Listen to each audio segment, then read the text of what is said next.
नमस्कार। आज हमारे साथ लोक स्वास्थ्य संस्थान के निदेशक एवं राजधानी के प्रसिद्ध physician diabetologist doctor Surendra Prasad Sinha ji हैं। इनसे हम जानेंगे कि अभी हम डायबिटीज को कैसे पहचान करें, बचाव क्या है, उपचार क्या है। जी डॉक्टर। जी नमस्कार, मैं doctor Surendra Prasad Singh, professor PMCH में हूं और डायरेक्टर भी पीएचआई में हूं। एक्चुअली मैं डायबिटोलॉजिस्ट होने के नाते मैं आपको सबसे इम्पोर्टेंट चीज बताऊं कि पहले ये आपको पता लगनी चाहिए कि डायबिटीज आखिर होता कैसे है और इसको हम पहचाने कैसे। आज के दौर में सबसे इम्पोर्टेंट ये है कि आपका खान पान, रहन सहन, आपका आरामदेह जीवन आपको इस बीमारी की तरफ ले जाएगा।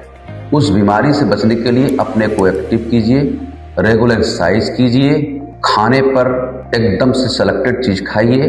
जब भी आपको अपने लाइफ में थोड़ी सी टेस्ट की जरूरत हो तो कोई भी चीज रोस्टेड खाइए, ऑयली फूड को अवॉइड कीजिए। अब सवाल यह है कि आपका डायबिटीज आपके शरीर में हो गया है और अब पता नहीं है कि हमको डायबिटीज है या नहीं। एक्चुअली 80% पॉपुलेशन में डायबिटीज टाइप 2 का होता है, जो 80 से 90% में होता है। और टाइप 2 डायबिटीज आपको कब आया आप में ये पता नहीं चलेगा। जब आपको कॉम्प्लिकेशन डेवलप कर जाता है तब पता चलता है कि आपको डायबिटीज हो गया है, उसका इलाज की जरूरत है। मेरे भाइयों एंड बहनों, सबसे जरूरी है आपका शरीर और आपके शरीर में सही दिमाग और खुशहाल जिंदगी। उसके लिए आप बीच बीच में जैसे ही उम्र आपकी बढ़ती है, बीमारी बढ़ती है, उस बीमारी को पहले आप पहचानिए और पहचानने के लिए आप जांच कराइए। पहले तो जांच जो होती है, यदि आपको सिम्टम्स आ गया डायबिटीज का, जैसे कि ज्यादा पेशाब लगना, जैसे कि भूख ज्यादा लगना, प्यास ज्यादा लगना, आपका वजन घटना और आपको जहां तहां स्किन में पैचेज आ जाना, फिर गुप्तांग में आपको खुजली होना, इस सारी परेशानी जो है ना, यदि हो रही है तो आप संभावित हैं कि आपको डायबिटीज मेलाइटस हो गया है, मतलब चीनी की बीमारी आपको हो गई है। उस कंडीशन में आप कंफर्म होना जरूरी है कि आपको चीनी की बीमारी रियली में है या नहीं। तो 3 चीज को हम लोग देखते हैं कि पहला, फास्टिंग में ब्लड शुगर कितना है, दूसरा खाने के बाद या रैंडम कितना है, और तीसरा HbA1c ग्लाइकोसिलेटेड हीमोग्लोबिन जो कि 3 महीना का एवरेज है वो कितना है। तो आइए हम इसके बारे में जानने कि हमको डायबिटीज है या नहीं है। डायबिटीज आपको नहीं है, पहले ही बात को ये सोच के चलिएगा।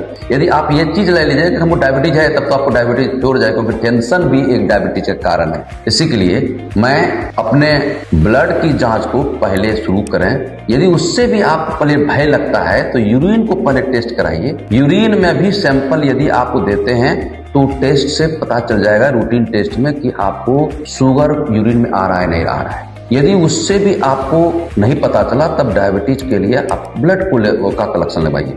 फास्टिंग क्या है? फास्टिंग मतलब कि खाना खाए और उसका 8 घंटा मिनिमम आपका भोजन का अंतराल होनी चाहिए टेस्ट के बीच में। यदि 8 घंटा आपको अंतराल खाने का हो गया तो उसके बाद आप दीजिएगा तो फास्टिंग ब्लड शुगर हुआ। उस समय आप अपना लेवल पैथोलॉजिस्ट से जानिए। अब पैथोलॉजिस्ट से यदि 100 के नीचे है, 100 से नीचे है आपका 100 मिलीग्राम पर DL से, इसका मतलब हुआ कि आपको डायबिटीज हुई है। लेकिन यदि 101 से लेकर के 125 तक आपका है, इसका मतलब है कि डायबिटीज होने वाला भी हुआ नहीं है, इसका तो प्री डायबिटीज होने की संभावना आप में बहुत ज्यादा है। और तीसरा है कि आपको डायबिटीज फ्रैंक हो गया, 126 से यदि ऊपर हो गया तो आपका डायबिटीज होने लगा और आपको मेडिसिन की जरूरत पड़ सकती है यदि आप अपना सुधार खान पान और रहन सहन में नहीं किए तो। दूसरा है कि आपको एट रैंडम कहीं पे शुगर की जांच हो रही है, आपने शुगर का जांच करवा लिया, उसको रैंडम ब्लड शुगर कहते हैं। जैसे आज देखते होंगे कि बहुत सारे पार्क के बगल में आपको लगा करके बैठ जाता है, उसमें थोड़ा सा प्रिकॉशन लेने की जरूरत है। उस तरह का रैंडम आप यदि करवाइएगा तो वो जो ग्लूकोमीटर करता है उसमें कभी ज्यादा कभी कम कभी कुछ हो जाता है। इसलिए बचने की कोशिश कीजिए कि ऐसा ना हो कि उसके आधार पर आप ट्रीटमेंट शुरू कर दीजिए। एक बार लैब में जाइए और पैथोलॉजी मैनुअल जो है ना जांच करा करके देखिए कि रैंडम में कितना हो। रैंडम में यदि 100 अभी 140 से यदि आपका नीचे है तो इसका मतलब आपको शुगर नहीं है। रैंडम में यदि 140 से ऊपर और 200 तक है तो इसका मतलब है कि आपको संभावना है कि डायबिटीज हो जाए, मतलब आप वल्नरेबल ग्रुप में है, रिस्क फैक्टर में है। और 200 से ऊपर है तो इसका मतलब आपको डायबिटीज हो गया, उसका इलाज अपने से कीजिए शुरू, नहीं तो फिर परेशानी में जा सकते हैं। और तीसरा, इसी तरह से डायबिटीज का 3 महीने के एवरेज शुगर होता है, उसको कहते हैं ग्लाइकोसिलेटेड हेमोग्लोबिन। और वो ग्लाइकोसिलेटेड हेमोग्लोबिन बहुत ही इंपॉर्टेंट टेस्ट है, जो कि यदि इससे भी हम कंफर्म नहीं हुआ तो उससे करते हैं ग्लाइकोसिलेटेड हेमोग्लोबिन से। एक जो प्रेग्नेंट लेडीज है उसमें करते हैं जीटीटी से, मतलब ग्लाइकोसिलेटेड हेमोग्लोबिन के अलावा हम उसको ग्लूकोज टॉलरेंस टेस्ट करते हैं, जो कि शुगर पिला करके फास्टिंग लिए, शुगर पिला करके 1 घंटा पे देखे, 2 घंटा पे, 3 घंटा पे देखे।